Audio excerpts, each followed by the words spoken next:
Well, with more on the Coalition for a Better Future scorecard, we're now joined by the group's co-chairs, former Deputy Prime Minister Anne McLellan and former Deputy Leader of the Conservative Party, Lisa Raitt. Hello to both of you. Hi, Michael. Hello, Michael. So, Anne, I'm going to begin with you because your scorecard does point to certain strengths, but it also talks about persistent weaknesses in the Canadian economy. Can you talk to us about that? What exactly are the weaknesses? How do they affect our prosperity?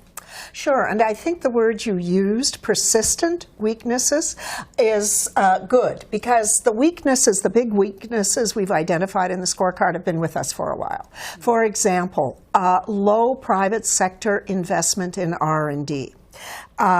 Low investment in machinery and equipment, low investment in intangible assets, IP. What does that all speak to? That speaks to productivity. It speaks to growth, right? If you're not investing in machines and equipment, if you're not investing in IP, are you actually equipping your workforce with the tools they need to be more productive on a per hour basis? These have been persistent, to use your word, problems in the Canadian economy, and we cannot afford to see this continue. One other I want to flag, which matters to me a lot, and that's around adult education. Mm-hmm. We lag our Scandinavian neighbors in quite a shocking way, actually. And adult education, ongoing training if you're on the job, that also speaks to productivity, right? Mm-hmm. In terms of making sure your workforce has the skill set, and we talk about reskilling, upskilling, whatever, on-the-job training, but adult education is really important to ensure a better society, but worker productivity and therefore growth, economic growth. You know, what's interesting is that we've been talking about productivity for so long now in this country, and in a lot of ways, when you look at this scorecard, it breaks it up into tangibles that people can understand better. But what can governments do then to increase productivity? What type of policies do we need to see in order to see that go up if we want to secure future prosperity? So the coalition is a broad, I would say, collaboration of 144 organizations. And as Anne and I talk about a lot, sometimes when you say Canada is not productive, people within that collaboration say, well, are you saying we're not working hard enough? And that's not the case, because what we do know is that we're actually working more hours, but we're not being as productive in those hours. So we're hoping that this information is going to help inform public policymakers on where they have to deploy whatever tools they're going to have. We're not quite in the business of telling governments or public companies what to do, but we are highlighting you've got a big problem, and it's dropping a lot. It's impacting median wage. It's going to impact immigration, because think about it this way.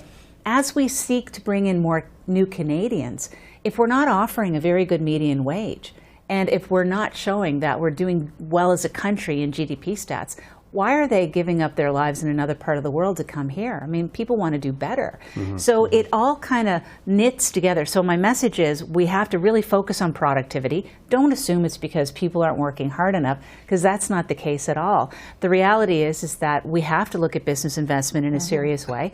And what the government needs to do is figure out how they're going to encourage business investment. Because guess what? The United States has figured it out. They have increased in terms of how they're going to be increasing the investment in their business, yet we're not. Yeah, well, that's an interesting point that Lisa raises, Anne, because, you know, when you talk about investments, of course, that's private investment. Yeah. Right. And the public can only do so much. Mm-hmm. So talk to us about, and I take your point, Lisa, that your job is not to tell people what to do, but what have you seen in terms of examples that have been helpful? Yeah.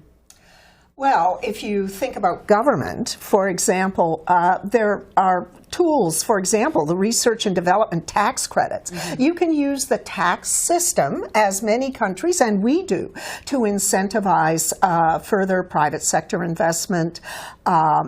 You can create programs. For example, in the upskilling and reskilling area, a lot of government dollars, not only federal dollars, but other orders of government, are going into trying to match the jobs of the future with the skills that people have, right? And preparing people for those jobs. Maybe they're in clean tech. Yeah. Maybe they're in carbon capture and storage as opposed to just traditional oil and gas jobs. But government and the private sector have to work together. One of the things Lisa and I hear all the time, the importance of collaboration.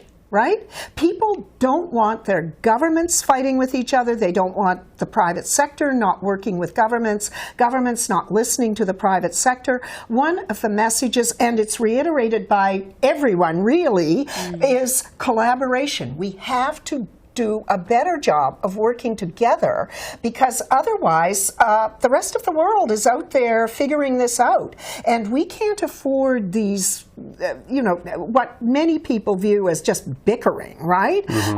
And petty self-interest. What we need to do is figure out how we work together to take on the world, not each other.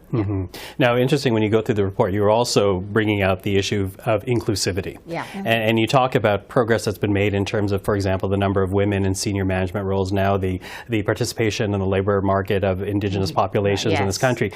But you also, in this scorecard, actually purposely single out inclusivity when it comes to urban versus rural areas. Why was that important?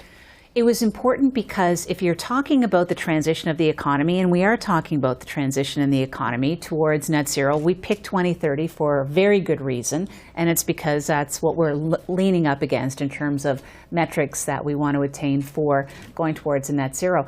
The reality is that some communities are going to be really impacted by that transition, and a lot of them are rural. For example, let's take a rural community that relies upon diesel. Wow, they're going to really feel it, aren't they? Because they're not necessarily going to be converting off of diesel in a quick way. We thought it'd be important to take a look at it from a rural point of view, just to make sure that we understand the economy doesn't just happen in the big cities in the country, and that policymakers understand the importance of the rural lens, and that's what we're calling it, the rural lens. And the last part I would have to say, Michael, it's to our best interest, because agriculture is going to be so important as we move forward. I mean, Canada can feed the world, and we should definitely, if we're picking industries that we're going to do well in, that is definitely one, and that is very much the heartland of Canada. Now, oh, sorry, go ahead. I was just going to say that coming out of COVID, one of the things we learned was that rural and small town Canada doesn't have the access to broadband that communities need, to educate your kids during COVID when the schools were closed. What we were hearing in parts of northern Alberta was that the kids actually didn't have the broadband capacity. Their communities didn't in the school, well, not in the schools, but at home, to be able to learn for a number of hours online effectively. And you need high quality, high speed broadband to ensure that rural and small towns are connected to the markets, right? Connected to all aspects of life. We all know sitting here how important that is to what we do every day. And that's why one of the metrics, one of our 21 metrics, is around broadband access, because it's going to be hard to imagine economic growth without having everybody involved. The right access to broadband. And it's getting better. Yeah, it is. It's getting better. Our numbers are to all the governments. Yes. Yeah, we give great product, and all the governments. Private sector companies they're too, working right? together. Who deliver broadband. Good point. It's getting better. Okay, we have some sunshine. Quickly, running out of time here, but your scorecard comes out just weeks before the next federal budget. Yeah. What do you hope comes out of it? Okay, urgency first and foremost. We cannot be in a situation where we're wondering and pondering how we're going to increase our median income to what we want it to be by 2030, because people's livelihoods and people's choices on where they want to live will come to bear. I mean, we can take a look at Generation Z, and we can think about, well, what are their choices going to be? We're providing them really information that's very interesting. They can compare us to the rest of the world and determine whether or not they want to use their skills here in Canada, or do they want to have a higher wage and more disposable income by living in the United States? And that is a comparator that is super important. So driving that home to our federal politicians, that time is of the essence, and we are not very far from 2030 at all. And? Focus. Urgency, absolutely, but focus. I think governments at all levels, orders of government, need to figure out what are the things, and looking at our scorecard, where our weaknesses. Where are the things we're doing well? We need to focus on shoring up the weaknesses. Why, for example, haven't we been able to, for the past 30 years, really move the productivity per worker in this country? Well, coming out of COVID, people talked about building back better. It's an inflection point. Well, let's figure out why we haven't been able to move that productivity number very much at all. And that will force us to focus on what we've done in the past. Maybe didn't work. So what do we need to try in the future to get that number up? Okay. Well, the Coalition for a Better Future, the scorecard, you can see it online. But for now, Anne, Lisa, thank you for the time. Thanks, Michael. Thanks so much.